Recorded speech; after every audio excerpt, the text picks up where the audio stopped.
if he's not feeling the pressure from America, and if he's not feeling that this ceasefire is really going to make a big difference or going to force him to make concessions that he doesn't want to make, then there's no real incentive to do anything about it. I mean, he of course will pay lip service to it, and he'll try to string the Americans along as far as possible and for as long as possible.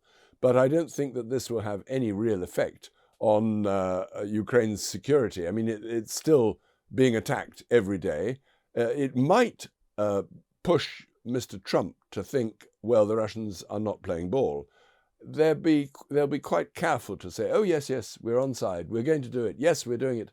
But what they do is they set more and more conditions that become more and more difficult to fulfill. In particular, the condition, first of all, that there's got to be new elections in Ukraine, that they want Zelensky out. Well, I don't think the Americans have much love for Zelensky, so they might go along with that. But of course, this would just take longer, play for time. Meanwhile, the battlefront will be continuing. The one thing they might be in danger of doing is overplaying their hand with attacks. They've not they've not agreed to stop attacks on infrastructure completely. Ukraine has pointed to a number of Russian attacks in recent days after they'd said they'd stopped doing it on energy supplies and on the key vital infrastructure. And at the same time, the Russians are pushing for a Black Sea deal, which is going to be clearly in Russia's advantage. The Black Sea is one of the few areas where Ukraine still seems to have the upper hand, and the Russians have been on the defensive there. In fact, so much so that they've had to move a number of their ships from Sebastopol, where they were in range of Ukrainian attacks and missiles, move them across to the far shore of the Black Sea, further away. And so a Black Sea deal would clearly be in Russia's advantage.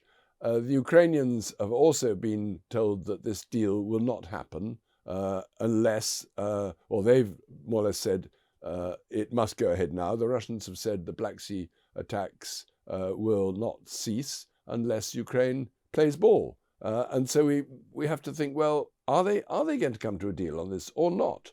Trump's expansion of the Ukraine minerals deal that he's called for. He's demanding Ukraine hand over pretty much all of the minerals and resources that they have to repay the US for its assistance in the war in Ukraine, before it's then allowed to access a sort of joint fund alongside the US. I mean, can you see any reason why Ukraine would sign that agreement?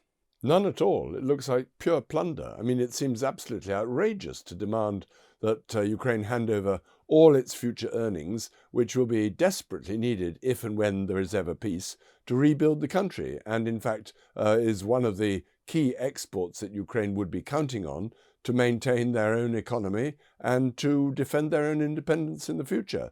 So I think they have sort of reluctantly agreed that there would be American participation in the exploitation of these minerals, but to hand over the whole lot and virtually the entire future earnings to a joint company, which of course, or would in theory split the earnings between the US and Ukraine, but probably in practice most of it would go to America. Well, to do that would be, I think, madness. Is there any way this could work, though? I mean, you know, the US are putting this forward as the idea of a sort of long-term US investment in the country. Could that benefit Ukraine at all? I mean, if there is separate security guarantees provided by Europe or something like that? Well, it could benefit in Ukraine in that a lot of technology and machinery and processing and things of that kind will be needed to extract these minerals, process them, export them, and do what they can to get the value from them. And you do need a lot of capital, and America has capital, and you do need the participation of people who have the technical know-how. And in that sense, American participation would be very useful. But to hand over the whole thing in advance, as it were, even to a joint company, it seems to me rather rash. And it's rather suggesting that America gets the benefit now without providing any quid pro quo, namely security. The argument could be that, of course, if the Americans are there on the ground for the future, I mean, in a long-term basis, they would be there to act as a tripwire to stop any kind of invasion if it came from the Russians. But I think that's more theoretical if there's no actual proposal for a security guarantee now, which is what the Ukrainians want above all else. And how do you think Russia is going to be judging all of this disagreement over a possible minerals deal? Well, with some satisfaction, I would think, particularly if the United States doesn't seem inclined to offer the security guarantees that Ukraine has asked for. The Russians also know that squabbling over mineral rights is something that will further alienate Ukraine from the Americans. And at the same time, it looks as though the Americans seem to be of the mind that dividing up the spoils of Ukraine is a legitimate thing to do. And therefore, the Russians would sort of say, well, of course, we can help, extract minerals from the territory where we are, or from, we can be partners in this. I mean, the whole thing is also helping Putin to basically prevaricate in all the negotiations going on over Ukraine's future. And it's yet another way of stalling any prospect of an immediate ceasefire. And a lot of the Black Sea deal or ceasefire that the Russians are pushing for now seems to be in line with the grain deal that was already in place. The Russians seem quite keen to get their exports restarted through the Black Sea, but is that really going to help the state of the Russian economy at this point? Well, it could, yes. I mean, it is important that Russia has a way of reaching the outside world by the Black Sea and through the Mediterranean. It's very expensive to try to send everything round the North Cape, out from Murmansk or through St. Petersburg that way. And so they do need to get things going out. They do need the Black Sea to be open. But the Ukrainians are not really in much of a position to stop the Russians. Equally, the Russians haven't tried to stop the export of Ukrainian grain since the deal that was brokered by Turkey, almost 2 years ago, I think, some time ago. So at the moment, there's not much that the Ukrainians can do to stop the Russians, and there's not much the Ukrainians need from the Russians from such a deal. So there's not much incentive for Ukraine to do anything about it, and there's every incentive for the Russians to push it a bit because they are actually not winning in that area. And you mentioned the idea of elections in Ukraine just then. The latest on that is that earlier today, Putin floated this idea of a UN-led authority taking over governance of Ukraine in order to set up elections. That's a slightly significant change in tone from the Kremlin, allowing outsiders in to deal with this. Is there anything workable in that, or is this just another attempt to delegitimize Zelensky's government? Well, don't forget that Russia is a member of the Security Council of the UN, and so anything agreed by the UN would presumably only be agreed along lines of what the Security Council would approve. And Russia there has a veto, and also it is one of the 5 influential voices on the Security Council. So this is quite different from suggesting that NATO could be peacekeepers, where Russia has no influence at all. But if you get the UN involved, it could be, pushed and swung either way. And also, I think the Russians know that the UN might not be a very credible or even effective force. We don't quite know how UN forces have managed to keep peace in other areas, and sometimes they have certainly failed. One thinks of the peacekeeping force, for example, in Lebanon, the United Nations, which frankly did nothing to keep the peace at all, and particularly when the Israelis attacked, it was in no position to do anything.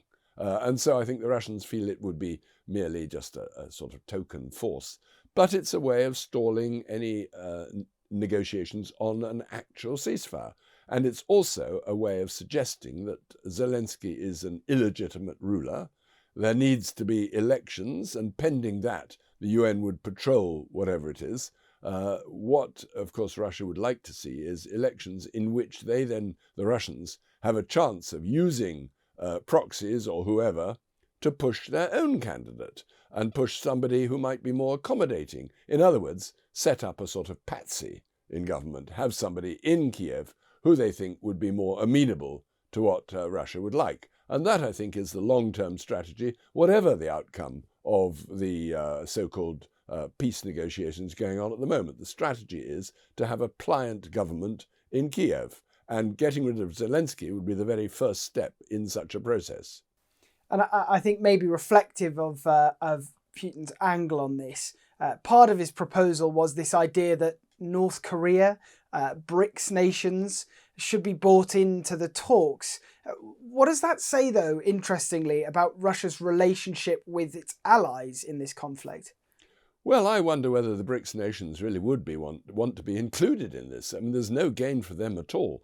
The North Koreans, well, they are included anyway because they've sent people, they've sent soldiers to the front, and they're having a rather tough time. I mean, they're not really used to fighting an active war, and quite a lot have been killed. We don't really know the fate of the North Koreans. Quite a few have been captured and killed, and of course they don't have much say in how they are deployed or what contribution they're expected to make.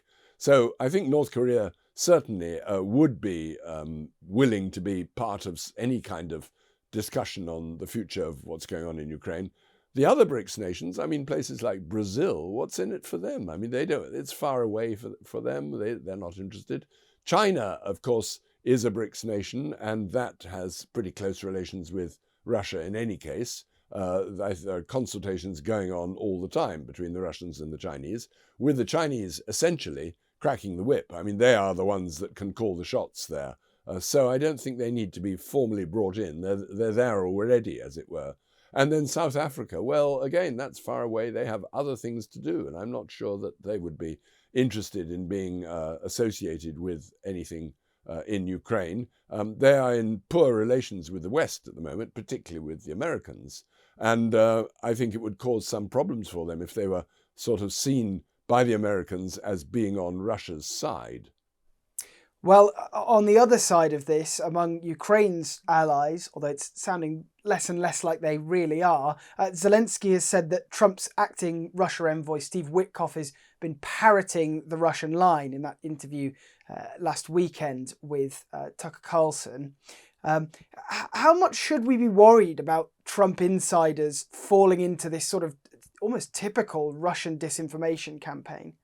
Well, it is extraordinary how much they seem to have been captured by the boss's desire to please Putin. And of course, if the boss, Mr. Trump, is all-powerful, as he is at the moment, what he says goes, and they take their lead from his tone and his wishes and his ideas.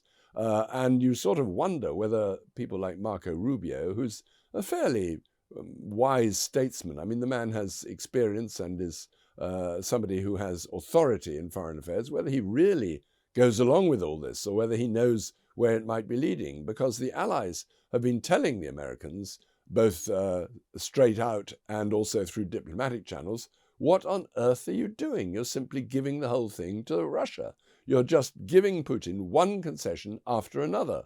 And it's not really clear to what extent Mr. Trump is either aware of that or worried about it or cares about it. It seems that he doesn't really care. He thinks the big thing is to do a deal personally with Putin. He feels he has this personal relationship with Putin, and he says, I trust him, he's going to deliver. And of course, that's why the Russians keep saying, yes, of course, we're with you. We're there to do a peace deal, while all the time shuffling in the opposite direction. But they will say yes, because they know that that's what Trump wants to hear.